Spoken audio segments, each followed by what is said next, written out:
नमस्कार दोस्तों, मैं हूं आपका दोस्त रामनिवास अरुण और आप देख रहे हैं दर्पण स्टडी पॉइंट। दोस्तों, हमारी भारतीय या प्राचीन भारत का इतिहास से रिलेटेड एक सीरीज चल रही है, जिसमें हम आज चौथी सीरीज़ लेकर आए हैं। इससे पहले हम प्राचीन भारतीय इतिहास के बारे में और वैदिक साहित्य के बारे में वैदिक काल के बारे में डिस्कस कर चुके हैं और 2 वीडियो बना चुके हैं। और आज का ये चौथा वीडियो है जो कि बौद्ध धर्म से रिलेटेड वीडियो है ये। तो दोस्तों, आज भी बौद्ध धर्म से रिलेटेड हम टॉप 20 क्वेश्चंस लेकर आए हैं। आशा करते हैं कि ये आपको बहुत ही पसंद आएंगे और आगामी आगामी परीक्षाओं में ये आपके बहुत काम आने वाले हैं। तो दोस्तों, चलिए स्टार्ट करते हैं आज का सेशन। पहला क्वेश्चन, गौतम बुद्ध का जन्म कब हुआ था? ए 563 ईसा पूर्व, बी 558 ईसा पूर्व, सी 561 ईसा पूर्व, डी 544 ईसा पूर्व। तो इसका जो आंसर हो जाएगा ऑप्शन ए 563 ईसा पूर्व। गौतम बुद्ध का जो जन्म है कपिलवस्तु के निकट एक जगह है लुम्बिनी। तो लुम्बिनी में 563 ईसा पूर्व में हुआ था। उनके जो पिता थे वो शुद्धोदन थे, शाक्य गणराज्य के प्रधान थे, और माता माया देवी जो है कोलिय गणराज्य यानी कोलिय वंश की कन्या थी। तो 29 वर्ष की अवस्था में उन्होंने गृह त्याग दिया था, लेकिन इससे पहले उनका विवाह भी हुआ था और विवाह से एक संतान भी थी, जिसे गृह त्याग दिया। और बौद्ध धर्म में गृह त्याग को यानी बौद्ध ग्रंथों में इसको महाविनिष्क्रमण की संज्ञा दी गई है। चलिए दूसरा क्वेश्चन देखते हैं। निम्नलिखित में से किस राज्यवंश के अभिलेख से इस परंपरा का साक्ष्य प्राप्त होता है कि लुम्बिनी शाक्यमुनि बुद्ध का जन्म स्थान था? ए सातवाहन, बी सुंग, सी कुषाण या डी मौर्य। तो ऑप्शन डी इसका आंसर हो जाएगा। मौर्य काल के अभिलेख से ये साक्ष्य प्राप्त होता है कि इस लुम्बिनी जो है वो शाक्यमुनि बुद्ध का जन्म स्थान था। तो मौर्यवंशी शासक थे अशोक का एक अभिलेख है रोमनदेही अभिलेख। तो इससे सूचना मिलती है कि शाक्यमुनि जो बुद्ध हैं उनका जो जन्म है लुम्बिनी में हुआ था। इसके अकॉर्डिंग अशोक जो है, अशोक का राज्याभिषेक के 20 वर्ष बाद, ठीक है, अशोक जो है अपने राज्याभिषेक के 20 वर्ष बाद यहाँ आए थे और उसने उस स्थान की पूजा की थी जहाँ शाक्यमुनि बुद्ध का जन्म हुआ था। साथ ही साथ इस अभिलेख में लुम्बिनी के बुद्ध का जन्मस्थल होने के कारण इसे टैक्स में छूट प्रदान करने का घोषणा का भी उल्लेख किया गया है, क्योंकि अशोक पर बौद्ध धर्म का बहुत बड़ा एक इम्पैक्ट था। तीसरा क्वेश्चन, महात्मा बुद्ध का महापरिनिर्वाण कहाँ हुआ था? ए कुशीनगर, बी लुम्बिनी, सी कपिलवस्तु या डी बोध गया। तो ऑप्शन ए कुशीनगर में महात्मा बुद्ध का महापरिनिर्वाण यानी मृत्यु को प्राप्त होना। तो बौद्ध धर्म का प्रचार करते हुए महात्मा बुद्ध मल्लों की एक राजधानी पावा पहुँचे थे, जहाँ वे चुंद नामक एक लोहार है तो उसकी आम्र वाटिका में रुके थे। उसने बुद्ध को सूकर मद्धव एक डिश होती है उस खाने को दिया था। इससे उन्हें रक्तस्राव मतलब ब्लीडिंग, ठीक है, ब्लीडिंग हो गई, रक्तस्राव हो गया और बहुत सारा तेज़ दर्द उठा उनके पेट में। तो इस पीड़ा के बाद वे कुशीनारा यानी मल्ल गणराज्य की राजधानी थी, वहाँ पहुँच गए वो। और यहीं पर 483 ईसा पूर्व में 80 वर्ष की अवस्था में इन्होंने शरीर त्याग दिया। तो बौद्ध ग्रंथों में शरीर त्यागने की गौतम बुद्ध की इस अवस्था को महापरिनिर्वाण कहा जाता है। चौथा क्वेश्चन, गौतम बुद्ध ने किस स्थान पर निर्वाण प्राप्त किया था? ए लुम्बिनी, बी कुशीनारा, सी श्रावस्ती या डी सारनाथ। तो दोस्तों इसका सीधा सीधा वैसे देखा जाए तो बोध गया माना जाता है इसको, और बोध गया इसमें है नहीं ऑप्शन में। तो बौद्ध धर्म में सांसारिक दुखों से मुक्ति या दुख निरोध को ही निर्वाण माना जाता है या माना गया है। तो बुद्ध को सांसारिक दुखों से मुक्ति यानी निर्वाण ज्ञान प्राप्ति के समय प्राप्त हुआ, जो कि बोध गया में प्राप्त हुआ था। किस में हुआ था? बोध गया में। ऑप्शन में है नहीं, तो जब भी निर्वाण की प्राप्ति की बात हो तो बोध गया ऑप्शन आए तो उसमें आप बोध गया लगाइएगा। ठीक है, ओके। सो पांचवा क्वेश्चन देखते हैं। महापरिनिर्वाण मंदिर अवस्थित है ए बोध गया में, बी श्रावस्ती में, सी सारनाथ में या डी कुशीनगर में। तो इसका जो आंसर हो जाएगा डी कुशीनगर। कुशीनगर में क्योंकि गौतम बुद्ध को महापरिनिर्वाण की प्राप्ति हुई थी तो इसीलिए कुशीनगर में उनका मंदिर बनाया गया है। तो महापरिनिर्वाण मंदिर उत्तर प्रदेश में एक कुशीनगर जिला है उसमें स्थित है। अब मंदिर में स्थापित जो भगवान बुद्ध की मूर्ति है वो 1876 में खुदाई के द्वारा प्राप्त की गई थी। ठीक है, तो महापरिनिर्वाण मंदिर विश्व में बौद्ध धर्म के सबसे पवित्र मंदिरों में से एक माना जाता है। छठा क्वेश्चन देखते हैं। गौतम बुद्ध द्वारा अपने धर्म में दीक्षित किए जाने वाला अंतिम व्यक्ति कौन है? ए मोगलान, बी आनंद, सी सारिपुत्र या डी सुभद्र। सो इसका आंसर हो जाएगा ऑप्शन डी सुभद्र। यानी गौतम बुद्ध का जो अंतिम समय चल रहा था तो अंतिम समय में वो ऐसा कौन सा लास्ट व्यक्ति था जिसने उनसे दीक्षा प्राप्त की? तो वो थे सुभद्र। तो जीवन के अंतिम वर्ष में गौतम बुद्ध अपने शिष्य चुंद के यहाँ, ठीक है, यानी पावा नगरी पहुँचे थे।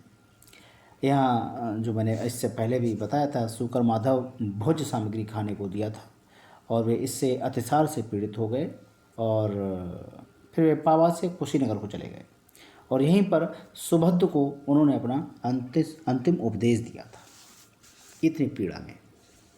इसलिए ये क्वेश्चन बार बार आता है। सातवां क्वेश्चन देखते हैं। सातवां क्वेश्चन है, गौतम बुद्ध ने अपने जीवन की अंतिम वर्षा ऋतु कहाँ बिताई थी? ए श्रावस्ती, बी सारनाथ, सी कुशीनगर या डी वैशाली। तो इसका आंसर हो जाएगा ऑप्शन डी वैशाली। तो महापरिनिर्वाण सूक्त से ये कह सकते हैं महापरिनिर्वाण सूक्त से उनके जीवन के विविध आयामों और काल का निर्धारण किया जाता है, जिसके अनुसार बुद्ध ने अपने जो जीवन के अंतिम वर्षा ऋतु जो थी वो कहते हैं वैशाली में बिताई थी। आठवां क्वेश्चन है कि निम्न में से कौन सा एक बौद्ध मत में निर्माण की अवधारणा की सर्वश्रेष्ठ व्याख्या करता है? निर्वाण होना चाहिए यहाँ पे, ठीक है, निर्वाण होना चाहिए यहाँ पर, निर्वाण। ठीक है, ए परमानंद और विश्वास की स्थिति, बी तृष्णारूपी अग्नि का शमन, सी धारणातीत मानसिक अवस्था या डी स्वयं की पूर्णतः अस्तित्वहीनता। ठीक है, ये आठवां क्वेश्चन है। आठवां क्वेश्चन का जो आंसर है तृष्णारूपी, ऑप्शन बी जो है इसका आंसर है तृष्णारूपी अग्नि का शमन। तो बुद्ध ने निर्वाण को मन की उस परम शांति के रूप में वर्णित किया है जो कि तृष्णा, क्रोध और दूसरी विषादकारी मना स्थितियों से परे है। तो ये शांति तभी प्राप्त होती है जब सभी वर्तमान इच्छाओं के कारण समाप्त हो जाएं और भविष्य में पैदा हो सकने वाली इच्छाओं का जड़ से नाश हो जाए। तो निर्वाण में तृष्णा और द्वेष के कारण जड़ से समाप्त हो जाते हैं, जिससे मनुष्य सभी प्रकार के कष्टों, दुख और संसार में पुनर्जन्म के चक्र से छूट जाता है। तो महात्मा बुद्ध कहते भी हैं कि मनुष्य के दुख का कारण उसकी आवश्यकताएं हैं।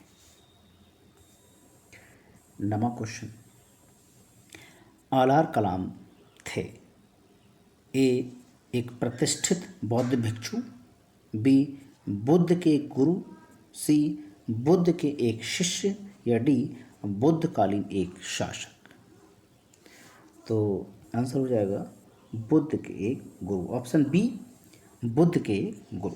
तो महाभिनिष्क्रमण के बाद, यानी घर से जब गृह त्याग किया था उन्होंने, तो ज्ञान की खोज में महात्मा बुद्ध जो थे वो आलार कलाम के आश्रम पहुँचे थे और उनसे शिक्षा दीक्षा ली।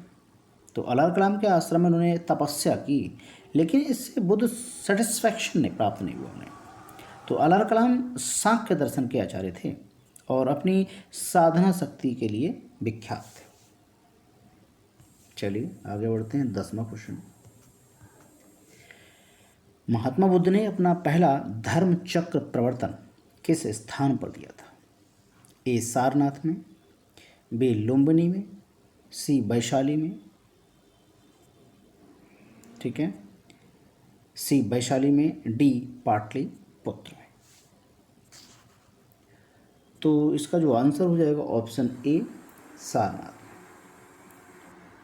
तो ज्ञान प्राप्ति के कारण या ज्ञान प्राप्ति के बाद गौतम बुद्ध ने अपने जो मत का प्रचार प्रारंभ किया। उर्वेला से वे सबसे पहले ऋषि पत्तन, जो कि अभी वाराणसी में जो वर्तमान में सारनाथ है वो वाराणसी के निकट है, यहाँ उन्होंने 5 ब्राह्मण थे सन्यासियों को अपना पहला उपदेश दिया था। ये वही ब्राह्मण हैं जो उनकी साधना से विमुख होकर चले आए थे। तो उन्होंने खीर खा ली थी, इतने अपने शरीर को इतना कष्ट दिया था कि वो नदी में बहने लगे थे, पानी पीने गए थे और एक कोई स्त्री थी और उसने उनको खीर खिलाई थी। तो उन 5 ब्राह्मणों को देखा था तो ये विमुख हो गया कि ऐसा इस ऐसे इंसान को कैसे गुरु बनाया जाए जो खाना खा के मतलब साधना करता है। और बुद्ध को उसी टाइम ही ज्ञान प्राप्ति हो गई थी। तो सबसे पहले उन्हीं 5 ब्राह्मणों को ढूंढा था उन्होंने।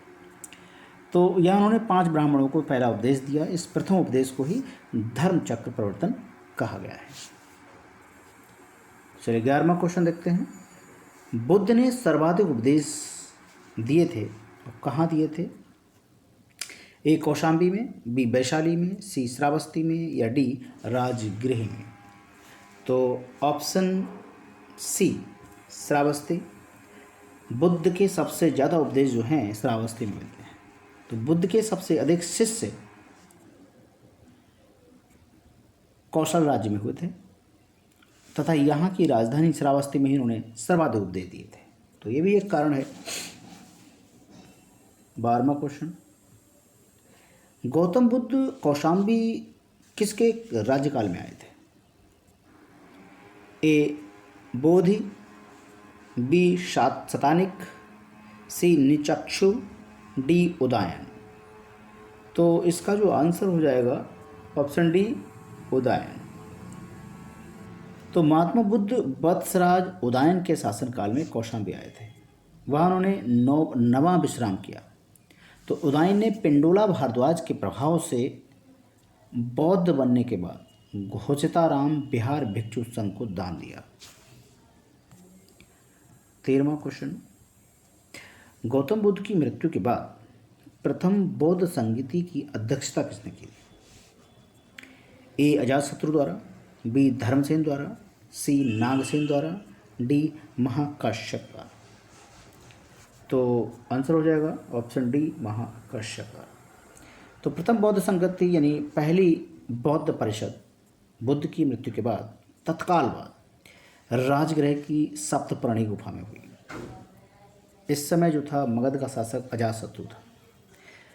इस संगीति की अध्यक्षता महाकश्यप ने की तथा इससे बुद्ध के प्रमुख शिष्य आनंद और उपाली भी उपस्थित थे। भैया इसमें बुद्ध की शिक्षाओं का संकलन हुआ और उन्हें सुत्त और विनय नामक दो पिटकों में विभाजित किया गया। तो आनंद और उपाली जो है धर्म और विनय के प्रमाण माने गए। चलिए 14वां क्वेश्चन है कि कश्मीर में कनिष्क के शासनकाल में जो बौद्ध संगीति आयोजित हुई थी उसकी अध्यक्षता किसने की थी? ये मतलब बौद्ध संगीति बहुत आती हैं। ए शूद्रक, बी पाशर्व, सी वसुमित्र या डी नागार्जुन। तो इसका answer Vasumitra, option C Vasumitra. बौद्ध धर्म की जो चतुर्थ संगीति जो थी कुषाण शासक थे कनिष्क, उनके राज्यकाल में कश्मीर के कुंडलवन में हुई थी और उसकी जो अध्यक्षता की थी वसुमित्र ने की और अश्वघोष इसके उपाध्यक्ष थे। कभी कभी अध्यक्ष और उपाध्यक्ष भी पूछ लेते हैं, तो अध्यक्ष थे वसुमित्र, उपाध्यक्ष थे अश्वघोष। इस सभा में महासाधिकाओं का वर्चस्व था। यहाँ बौद्ध ग्रंथों के कठिन अंशों पर सम्यक विचार किया गया तथा प्रत्येक पिटक पर भाष्य लिखकर उन्हें विभाषा शास्त्र नामक टीकाओं से संकृत किया गया। और इसी समय क्या हुआ, बौद्ध धर्म जो था हीनयान और महायान दो स्पष्ट संप्रदाय में विभक्त हो गया। 15वां क्वेश्चन,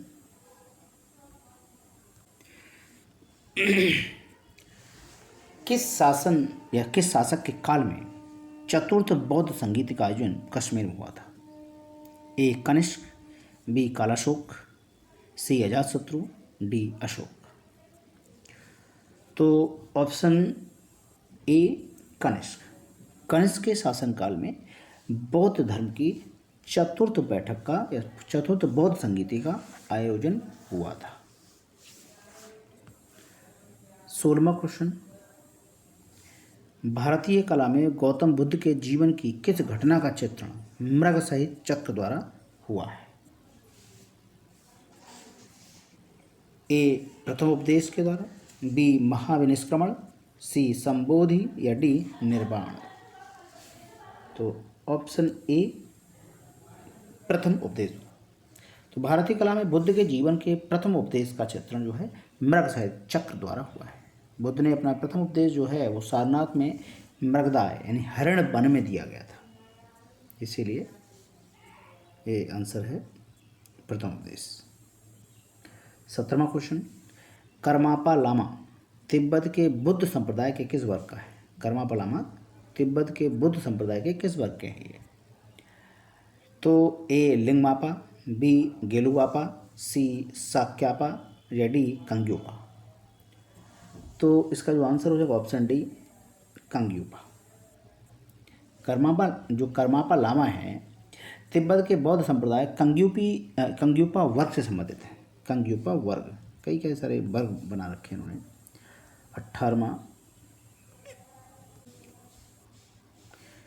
18वां क्वेश्चन, बोध गया में महाबोधि मंदिर बनाया गया जहाँ ए गौतम बुद्ध ने अपना प्रथम उपदेश दिया था, बी गौतम बुद्ध पैदा हुए थे, सी गौतम बुद्ध को ज्ञान प्राप्त हुआ, डी गौतम बुद्ध की मृत्यु हुई थी।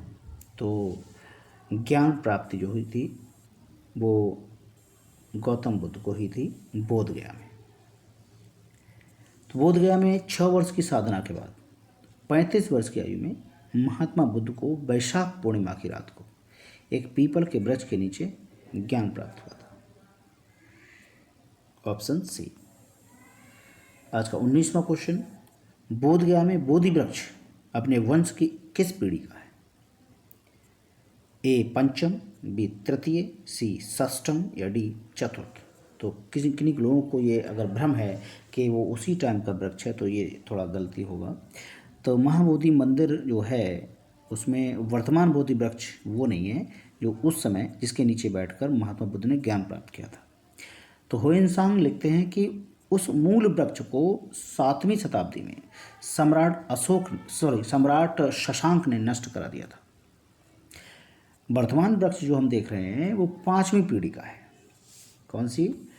5वीं पीढ़ी का है, जिसे अलेक्जेंडर कनिंघम ने लगवाया था। Alexander Cunningham. ये वृक्ष पूरी तरह से संरक्षित है, केवल इससे गिरी हुई पत्तियों को छूने का अधिकार है और उठाने का अधिकार है, इसके वृक्ष को हाथ लगाने का अधिकार बिल्कुल नहीं। चलिए 20वां क्वेश्चन देखते हैं। निम्नलिखित में से कौन सा बौद्ध पवित्र स्थल निरंजना नदी पर स्थित था?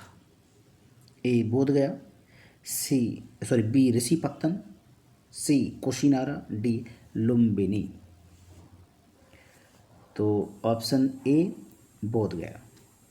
पवित्र बौद्ध स्थल जो बोध गया है, जहाँ पर गौतम बुद्ध को सबसे पहले ज्ञान प्राप्त हुआ, निरंजना नदी पर स्थित है।